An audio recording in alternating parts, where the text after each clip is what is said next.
So it's so exciting to be here this morning. It's hard to believe that it's been a year that we were preparing for Westweek, and then everything got shut down right at the last minute.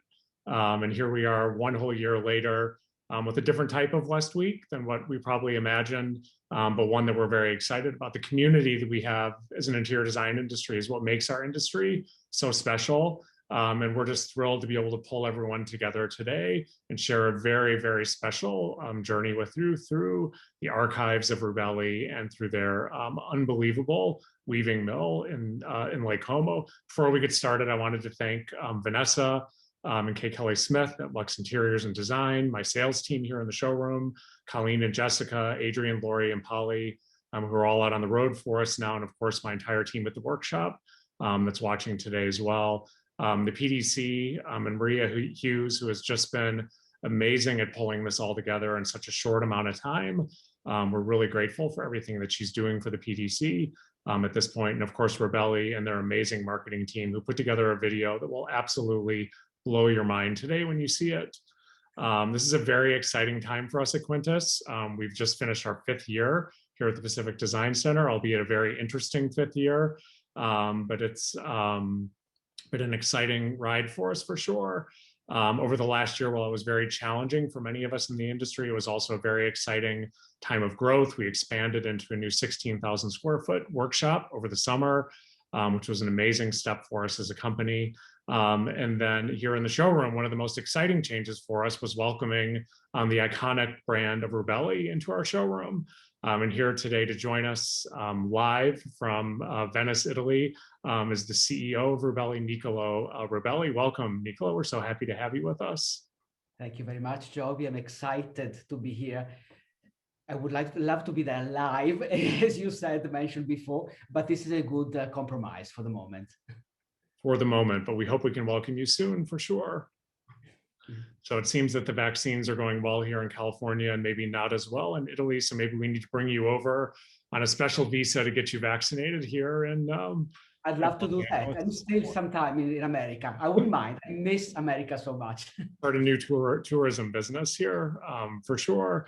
So I did want to talk to you. You've obviously had a very rich history here in the United States, and it's ended up with a journey where you've joined us here in our Los Angeles showroom. So could you walk us through maybe a little bit of the history of Rubelli and how you ended up with Quintus at the Pacific Design Center? Okay. Well, I first start by saying that I love America. Now I make the really like the tourist. Actually, this mug I purchased when I was in Manhattan in New York on September 11. And when returning to Italy, I bought it at the airport. So I keep it in my office because America is always in my heart. And so I have a personal good feeling, let's say, for America. But as a company, also for Rubelli, America has always been a very important market. When the activity started over 100 years ago, American visitors would travel to Italy and buy from Italy. Rubelli used to have a mill and a shop in San Marco Square. And it was my father, the first to travel across the Atlantic to visit American customers. He started doing it in the early 60s. And when I started coming to the business, also, I joined him. And I have to say, I got very excited. I'm a civil engineer, nothing to do with textiles. And getting involved with textiles and American clients, American designers, was quite an excitement and new discovery. So although that was more a touristic tour, the first trip I had to America, it soon became love. And I have to say, I never left the company because I realized there were so many opportunities. Rubelli, my father used to sell to other jobbers in the past, then Rubelli entered as a brand, but we have been a little absent in the last year. So really, it's a great excitement to be back in America and to be with you in Los Angeles, a place that I have fond memories of. So I have to say, I personally like the Americans a lot, their enthusiasm, the way they approach business, the dynamism. And I have to say, Joby, even if I only met you from far away, from remote, I think that you figure very well on these positive characteristics of the American people. So I can't wait to meet you and all those who are watching the videos and who I hope I will have the opportunity to meet in person very soon. Yes, Nicoló and I have actually never met in person. I've met his brother, Andrea, many times. and dined with him many times, but have not met Nicoló yet. So that definitely has to happen. And I can tell you that the admiration it reciprocates to Italy. We all in America love everything about Italy, the beautiful people, the wonderful food, the amazing wine, the heritage and the history is all very important. And it's obviously part of what makes your brand so special also, which is what we're going to be focusing on today. I can't bring you food and wine, but I bring you products that stay forever in the homes and where you live with. So what we bring is allows you to live a little bit of Italy every day. Well, we'll take all of the above, and we're, like I said, we're very honored and privileged to be partnered with the Rubelli brand now. And as a result of that, we have some exciting changes that are going to be happening at Quintus. We're going to be over the summer, more than doubling our showroom and expanding here at the Pacific Design Center, which is a very, very exciting shift for us. Probably one of the only brands that's actually expanding at this point. And so we're very excited about that. And we will have a Rubelli boutique shop and shop, if you will, within our new showroom, which is a very exciting step forward for us. And also next month, we're going to be taking on the road an exciting new endeavor for us. We're going to have a mobile boutique showroom. So we've acquired a 20-foot box truck and are completely retrofitting the inside of it right now to have hanging racks and to be able to bring a full display of what's in our showroom, in particular for people that, that are working from home right now because of COVID. We want to have the opportunity to bring our showroom to them, which will include a lot of Rubelli in the boutique as well. But that's not what we're here to talk about today. We're here to talk about Rubelli, and to have a beautiful tour of your archives and to see your mills. So we're going to go ahead and show a video now to everyone that's on the Zoom, and be ready for a feast of the senses. It's absolutely spectacular. So let's go ahead and start the video now.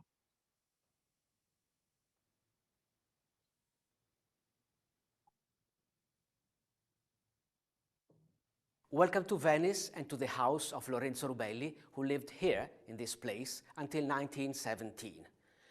Well, he's there to greet you on the top of the door, and he was a handsome and a very successful man. He traveled a lot.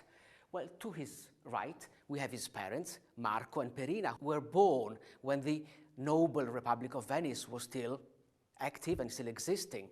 And on the other side, there are two of his wives. Well, not at the same time. Rubelli traveled and he lived in Jeddah, now Saudi Arabia, where actually his first wife, my great-great-grandmother, died and was buried. He then moved to Alexandria in Egypt, where he met Gabrielle Bleton, his second wife, and afterwards returned to Venice. In Venice, he had his third wife, a very young one, who finally survived him. But this was his home for the last year of his life. And I now welcome you to enter into it and discover the secrets of this house. Please follow me.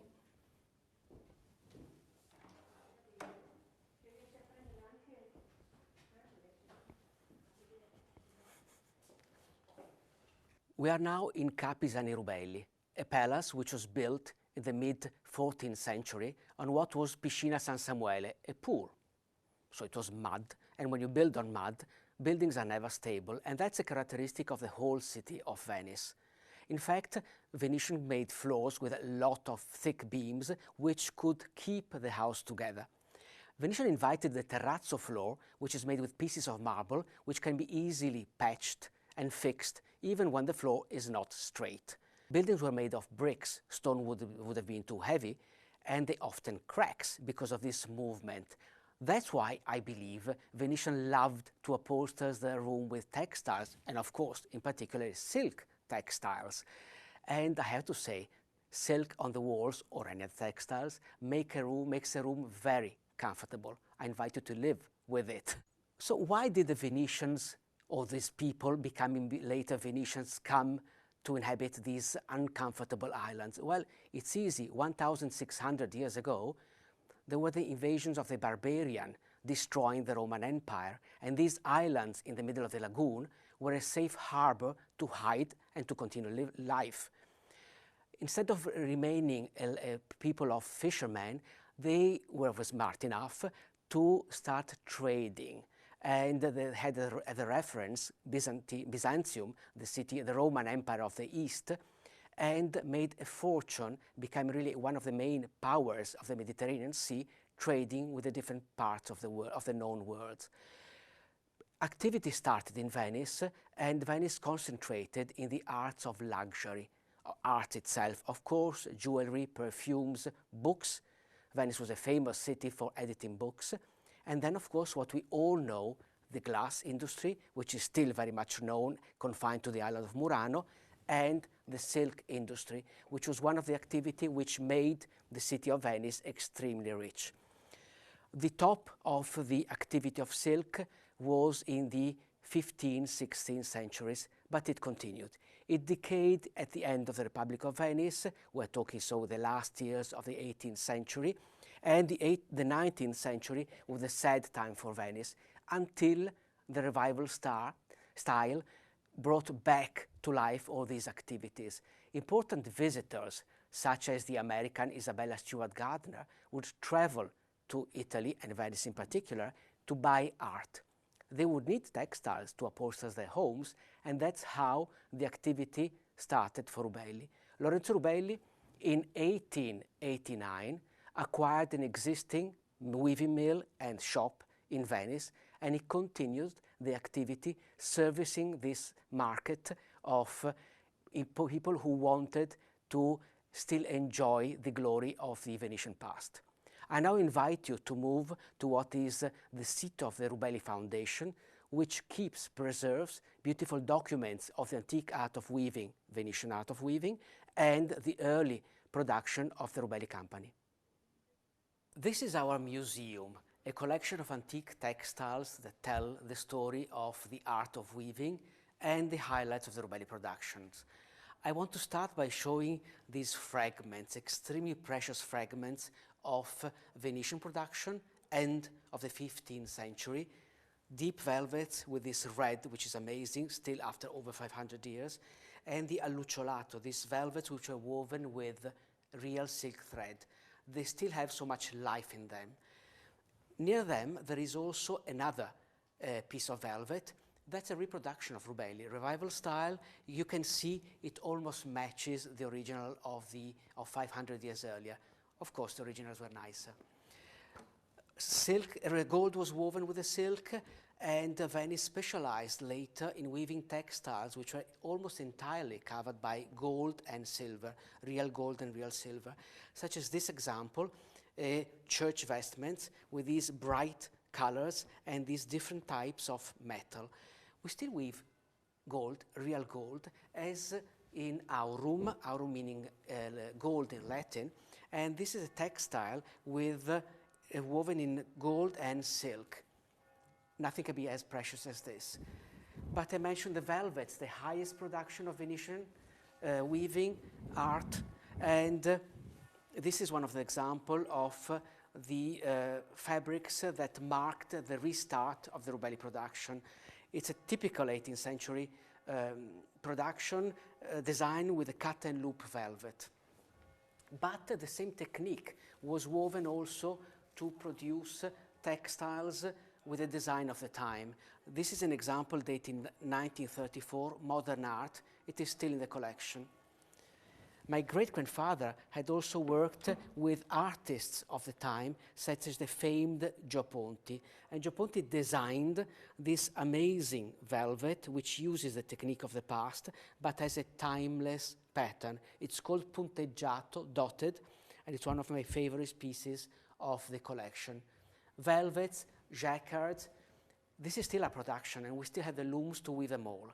They are in Cucciago, a small village in the Como area. It's there where the silk is still produced in Italy. And I welcome you to make a quick tour around our looms in Cucciago.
You have visited our weaving mill in Cucciago, where you have seen the antique looms, parts of which date back to the 18th century, and the high-tech looms, where we weave all kinds of textiles. Other than the artistic textiles, we're specialized now in high-performance textiles. These are some of the textures of our collection, which perform so incredibly: high abrasion, easy care, washable. They even suit any public area because of their being non-flame retardant. And some of them are even outdoor. We have developed our knowledge in the weaving to create these easy care, high-performance textiles. But I have to admit, our heart stays with art.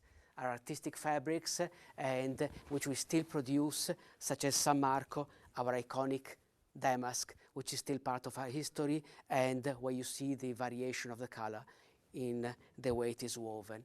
And there are so many other textiles that we weave out of the silk warp, and which are iconic for Rubelli. We love art. We're in Venice, the most artistic of all cities. How could we not love art and support art? We support all those who support Venice.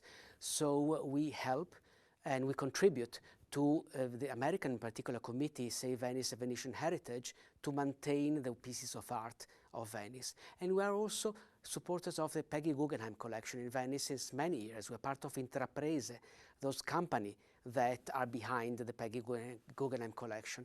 In a year difficult as this, we have decided to homage the Peggy Guggenheim collection by creating a special fabric inspired by the entrance gate. It's a work of art of an American artist, Claire Falkenstein, and we loved the way you can see through and the way it creates with these shapes.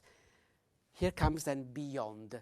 Beyond, a woven lampus out of silk with a lot of wefts, which has the memory of the entrance gate to the Peggy Guggenheim collection. In black, you see the lines of the gate. In white, the stone of the palace. The pieces of glass are remembered by these stains of color. And you have the color of the garden of Peggy Guggenheim and the Grand Canal, which is on the other side of the palace.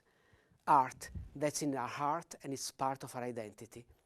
So I leave you with this fabric, and please discover all the rest about the Rubelli history.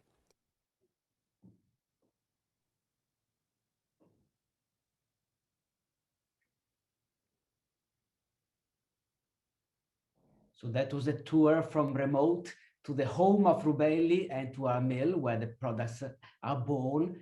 And hopefully many of you will be able to come soon to Venice. I welcome you and to come and visit the archive and the showroom, our seat in Venice. Don't miss it. It was absolutely beautiful. And it was so interesting seeing the antique hand looms and how small they are, and then seeing the larger, more modern looms that you're using now these days. And I think probably most people, we know that in the US that fabrics are typically 54 inches wide, but obviously back in the days when they were being done by hand, it would be impossible to work at something that wide. So the looms were actually closer to 26 inches wide as the standard, 27 inches wide as the standard. And the way 54 inches came about is they just doubled the width of the hand looms, or doubling the pattern that was on the piece. So if any of you haven't seen an antique loom before, not only is it beautiful to listen to, it's like music listening to it in that video, in my view, but you also learn a little bit about the history of how textiles came to be the standard sizes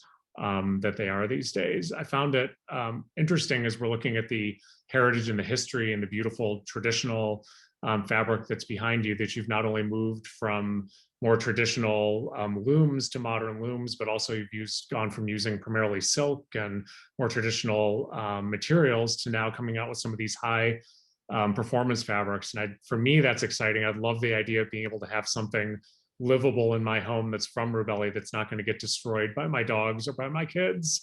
So tell me about how you've made this progression and what that looks like for you now. Our Venetian heritage is a quite rich heritage, and it is hard not to love silk. Everything which comes out from silk is beautiful. So really, it's very hard for us to distract ourselves from silk. On the other side, we all know it's great to be well dressed, but you like jeans because they're comfortable, you don't care, you have no worries when you wear them. And it's a certain way also in our homes, we don't want to have worries. So we have developed a really big collection, more and more, of textiles which are precious to the eye, but they are comfortable and easy care. We started this by servicing the hospitality market, where there are special requirements which are needed, absolutely needed, such as washability, resistant to abrasion, and flame retardancy, inherently flame retardancy. We don't like fabrics to be treated, it always ruins the fabric. So we have developed these polyesters which have gone a long way from the beginning. We first wove those fabrics in 1985 for the casino in Venice. And when we look back to them, they are really plastic. They are so bad. But today, there have been such an amazing progress. We don't call them anymore synthetic yarns. We call them technical fibers. Sounds much better, and they are so practical. We wear them now today also. Sometimes it's more comfortable to wear fabrics, yarns which are technical. They perform well. The same in the house. You want things which are practical, nice, and in a certain way sustainable. Some are recycled, recyclable, and that's also a trend we're going to. So recently, because really we all want comfort, beauty, but it has also to be comfortable. Yes, we have those fabrics who need to be treated with care. We need those, but you also need to live without worries. And that has become a big part of our collection. And I have to say successful, because we put inside our experience that we have in the silk weaving and more, and translate it into these new yarns and technologies. That's really interesting. Was it a difficult decision to move in that direction, or did it just seem like a natural progression for you? I could envision a bunch of generations of the family sitting and saying, no, we're going to stay true to our heritage and not do technical fabrics, and then the next generation saying, no, we have to have technical fabrics because it's what people want these days. Or was it an easy decision for you?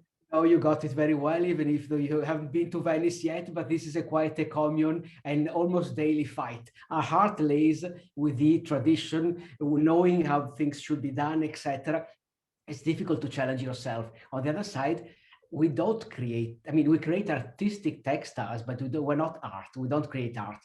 We create fabrics which need to be used. So you always have to have in mind what a product is made for. And so when you think about that, you have to say, yes, we have to do things which are practical. And I have to say, with the progress done, we work a lot. One of the characteristics of the Como area is that we're not one big mill, vertical, from spinning to dyeing and everything. We're weavers, but we have many small companies, often family companies. And it's fantastic to work with them, because you develop, you create, you do a lot of research. So really, we have achieved LUXE peculiarities, performances, which are one step after the other, but which took a long time. And I have to say, these challenges are often as pleasant, as really great satisfaction to win them, as creating a beautiful fabric. That's wonderful to hear. Another, I think one of my favorite parts of your archives, seeing the more traditional fabrics, but then seeing that fabric that was designed by Ponte. And you've obviously in the last few years done some additional collaborations with modern artists, with Giorgio Armani, and with Peter Marino. So can you talk a little bit about those collaborations and how you've moved into those types of partnerships? Sure, thank you. We have a very good team of designers in-house, and they have a great skill, great talents. But I think it's nice also to have a different eye from the outside to give more vibration, let's say, to what you do. And so, yes, my great-grandfather had worked, particularly in the 30s, with several artists, Ponte being the most renowned. And really, I wanted to add a new variety to our collection. So, of course, I started from the top. And so, we still wanted to have a Venetian connection. So the chairman of Venetian Heritage, who has a special love for Venice, was a great victim to restart this collaboration with big artists. So Peter Marino didn't accept to do it because also a part of the sales goes to Venetian heritage, so to rescue works of art in Venice, and that's also very good. And I have to say it has been a great pleasure to work with him, because the first meeting was like, I have no time, I have no time. And then the meeting was very long because you can see he loves textiles and he loved the challenge. So it was really a great experience, and finding a man of big depth and big knowledge. I really enjoyed, I have to say, I'm satisfied with the result, but I'm extremely satisfied with the process, the opportunity it gives to do this. We have worked afterwards with Luca Nicoló, a Venetian artist now living in Stockholm, Sweden, and creating a more Venetian look. And this is something that we are continuing. We have already other collaboration in work. It gives us, you cannot stay in your own reality. You have to open yourself. And working with artists, with talents, is a great experience. Also working for the Peggy Guggenheim collection in a way allowed us to search a different direction. So starting from a piece of art and creating a textiles. So it's a good challenge. I think you have always to do something new.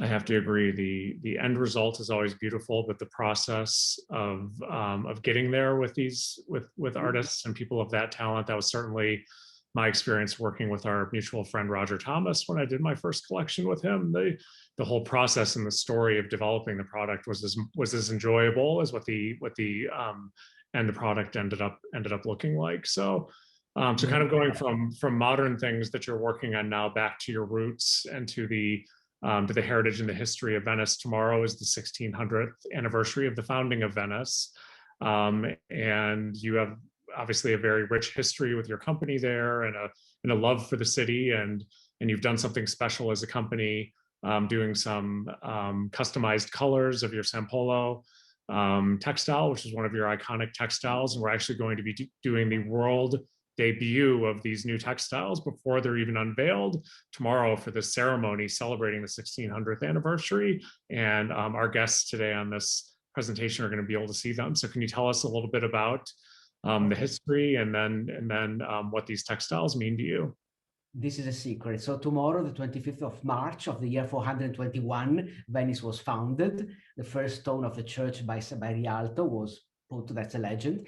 But yes, 1,600 years of Venice. We are deeply Venetian, supporting it and getting a lot from it. It's so much an inspiration, the light, the reflection of really, there's so much inspiration coming from Venice. We had to do something to homage. So we went back to our iconic damask, San Marco, which has been in the collection for over 100 years, and which you have seen in the video. And we said, let's do a special edition. So I brainstormed with my design studio, and they said, my idea was to first make it very rich. And they said, no, let's do it in fresh contemporary colors. So we use the same technique, which is almost still has an artisanal way, because it's not a flat damask. It's a damask that, because of the way it is woven, it achieves a certain moved effect, a crinkled effect, and which gives life to the fabric. We like to give life to the fabric. I think fabric should not be a bidimensional thing. It needs to have relief and to have really life. And we decided to create something homaging Venice. San Marco has 16 colors. This is 16th century of Venice, so we developed 16 color of Sampolo, which is the damask on at my back, and it is a damask of 100% silk in the same technique, smaller scale because we believe it's more contemporary. And while San Marco has the typical Venetian patina, this has good colors. So yes, tomorrow we will unveil it to the press. It will hit the market all in May, so you have to be patient.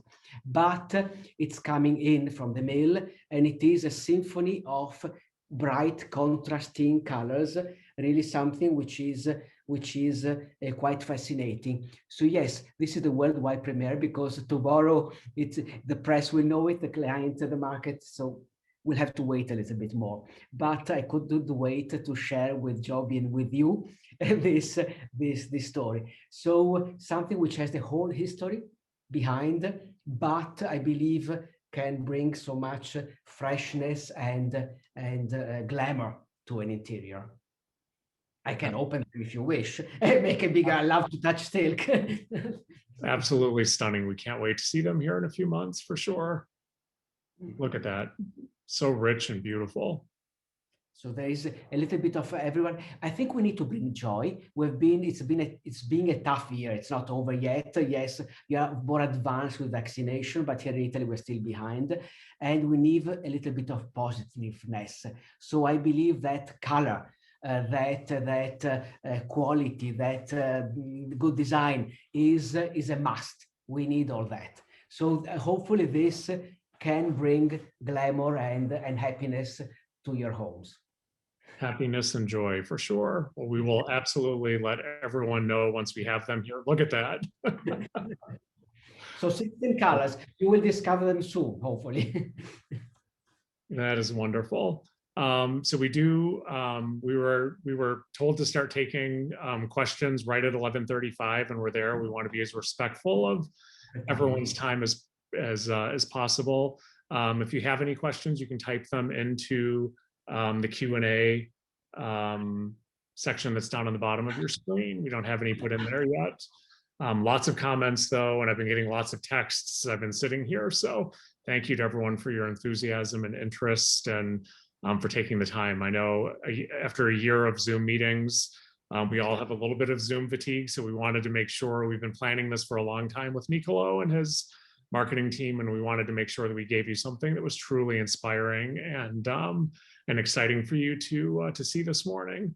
Here we have a question. Can we know a little more about the recycled product and whether that is across all fibers or just technical? We have, well, certain way of respecting the surrounding, the environment. All our polyesters are green gold and 100 Ecotex, standard 100 by Ecotex rated. So we don't harm neither the environment nor the users, and that we have to be very careful of. We have started using also recycled polyester. We will be introducing it takes a long time to do all these steps. Next year, we'll be introducing a yarn which is achieved using the leftovers from previous works from a mill. So not throwing away, but recycling. There are several options that can be available, and depending really on the achievement that you want to do. I think it's very important. We're also introducing organic cottons and other things, because it's, I believe, a fabric. We need to respect this word that we have, which is beautiful, but it's not indestructible, and we are harming it too much. Yeah, and I'll add for everyone, their new collection, which we just received 2 weeks ago, maybe, not including the Sampolo that you just saw, has these technical fabrics, but also some extraordinary new prints, right back to the history and heritage of Rubelli, some beautiful wovens. And we have the collection here in the showroom, and Adrian and Lori have it to take on the road to share with you as well. So this one I think is called. This actually, what is interesting about this is the fact that it is done using a nylon warp, which makes it very durable, but it's not coming from oil, but from castor oil. So from the seed of castor, and so it is something which is a plant which does not need much water, and that doesn't harm doesn't take away space from agriculture, and also the viscose in the weft is a bio-viscose, eco-viscose. So again, respecting the surrounding. Someone just asked a question if we were developing fibers with the castor bean, so that was perfect. There it is. I think you know who probably asked that question. Yeah, several of them, yes. Yeah, so that was perfect. Somebody asked, how long does it take to put a typical collection together? So like your winter collection that you just came out with, which we didn't show today, but is much more extensive than just these 16 patterns. How long were you working on that? This is an extra collection coming out now. Our collection normally comes out in January, and it takes the whole year. I mean, already you start in January with some ideas that you've collected from the previous year, and within January, you have the first meeting trying to make the architecture of the collection. So deciding what should enter into the collection. And then really the whole year needs to be ready by January with a new sampling in place and a catalog, because that also takes place when you have to prepare a catalog which tells the collection. So really 1 year is hardly enough to develop the whole collection. And there's a lot of people who are working on that. So you're already working on the collection that we're all going to see when we are all back in Paris next January. I'm screaming at my design team because I think they're always late. This time of the year is dreadful because they work, but you don't see anything. Well, you don't see enough. And until I don't see the whole collection on the wall, we pin it on the wall, I'm very anxious. So I keep them, and they hate me because every time I go in the design studio, kind of, they get nervous. Do you have pricing yet for the 16 colors of San Polo? Have you US pricing yet or not? I know we have a few months before it officially launches, but somebody's already asking. I don't have it here. You will have it, Joby. I will tell you tomorrow because we have it, but I don't get much involved with that. I like other people to talk about money, about price. I think I sell beauty. Donna, we will follow up. All right. Well, Donna, we will follow up with you and let you know for sure as soon as we know. We had another question about the design process, and what does the design process look like for new textiles?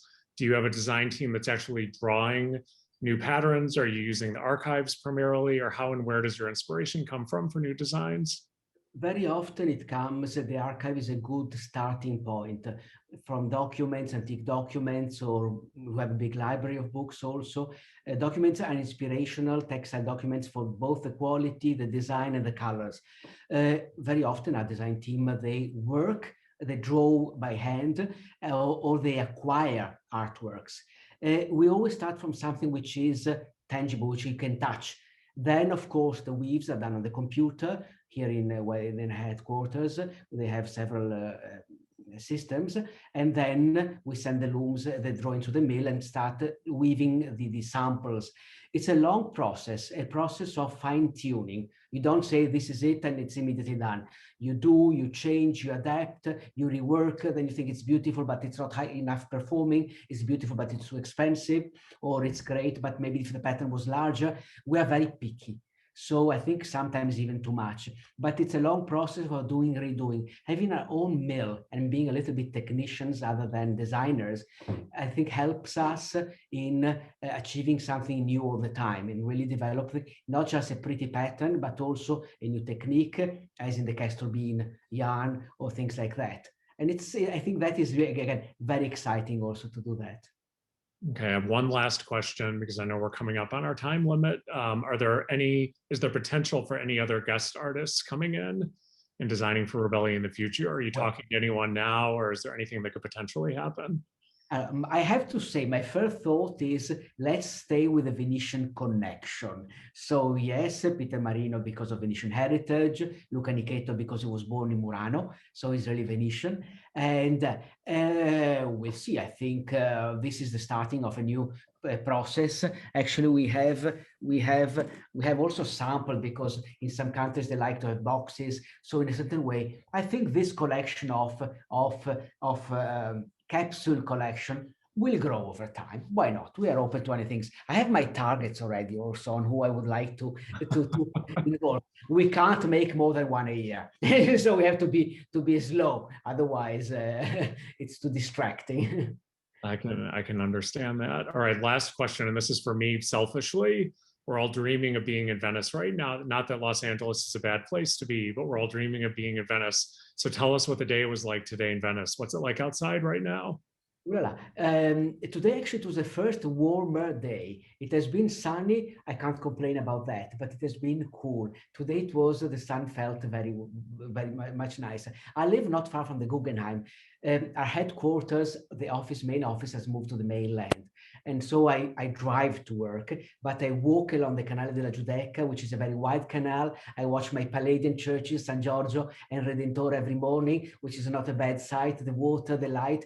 I fall in love every morning with Venice coming to work. And again, this morning, the light was very bright. It's very scary to see schools are closed, so it's very empty. It's beautiful and a little scary, but I have to say, to the eye and to the heart, it's always an emotion. There was another story on the news here yesterday about the dolphins swimming into Venice again. They Recently. came by the Salute Church, by the Gritti Hotel, in front of that. It was very surprising, a mother and a child, and a small cup. But yes, that was an interesting story. That's beautiful. It's beautiful. Well, like I said, we are so thrilled to represent your family and your company now at our showroom here in Los Angeles. And look forward to a very, very bright future with you. And obviously it's all rooted in the past and the history of your brand and what we were able to see today. And we're just honored to be partnered with you. And we're so excited to have you come visit us when the time allows again, and to welcome you here. But in the meantime, like I said, we have Rubelli's beautiful new 2021 collection here in the showroom. And if any of you would like to see it, we're happy to bring it to you. We've been open since May 18th last year and have been welcoming designers into our showroom every day. And we're happy to set an appointment or have you in anytime as well if you'd like to come see the new Rubelli collection. So thank you so much, Nicoló. Thank you to your team for putting together that absolutely wonderful video. It was just wonderful to see that, and we'll be sure to post it on our website as well in case people want to see it again. And thank you very much, Toby. Thank you all those who had the patience to watch us. I know it's a hard time. There's so much to do, and we're all busy, but thank you really for taking your time. And yes, I'm not there, but with all the Rubelli products there is a part of me there, and I can't wait to join you. I'm very excited of this new life in Los Angeles. Thank you very much. Thank you, LUXE. Thank you, Westweek. On behalf of Luxe Interiors and Design and the Pacific Design Center, I want to thank you both so much. That was absolutely fantastic. And on behalf of Luxe, Pacific Design Center, Quintus, and Rubelli, we'd like to thank you all for taking the time to join us today. Thanks again so much.